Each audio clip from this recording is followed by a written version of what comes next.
ব্রাহ্মণবাড়িয়ার সরাইলে সরকারি খাল খনন ও অবৈধ দখলদারদের উচ্ছেদ এবং বেহাল দশায় থাকা সড়ক সংস্কারের আশ্বাস দিয়েছেন সরাইল উপজেলা নির্বাহী কর্মকর্তা মোহাম্মদ মোশাররফ হোসাইন।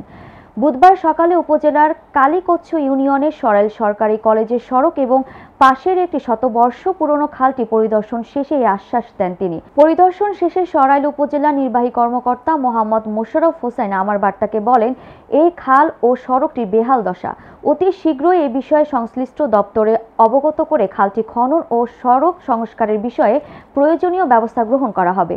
এ সময় সরাইল সরকারি কলেজে অধ্যক্ষ মৃধা আহমাদুল কালাম, বাংলা টিভির সরাইল প্রতিনিধি সাংবাদিক আরিফুল ইসলাম সুমন, স্থানীয় মেম্বার ইউপি সদস্য অরবিন্দ দত্ত, সমাজকর্মী শহীদুল ইসলাম স্বপন সহ গণ্যমান্য ব্যক্তিবর্গ উপস্থিত ছিলেন। ধন্যবাদ। আমি আজকে আপনাদের মিডিয়াতে একটা বিষয় দেখি যে একটা খাল ভরাট হয়ে গেছে, তো সে বিষয় দেখার পরই আমাদের এখানে স্থানীয় জনপ্রতিনিধি সহ যারা গণ্যমান্য আছেন ওনাদের সাথে কথা বলি এবং এই খালটা আমি সরজমিনে দেখতে আসি।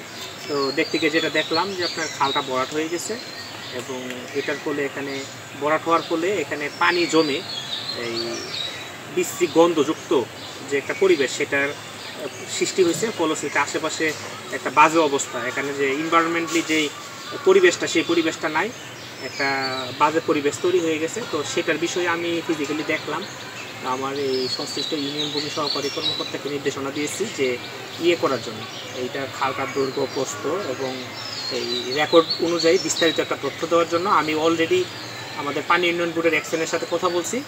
এক্সেন মহোদয় বলেছেন যে ওনাকে বিস্তারিত রিপোর্ট দিলে ওনারা ওনাদের প্রজেক্টে খননের বিষয়ে এটা ঢুকিয়ে দিবে। তো আমি আশা করি যে এটা দিলে আমি এটা পরবর্তীতে আমাদের জেলা যে উন্নয়ন সমন্বয় কমিটি আছে ওই কমিটিতে আমি ওই কমিটির সভাতে আমি ওটা উত্থাপন করব এবং চেষ্টা করব দ্রুত যেন কাজটা শুরু হয়।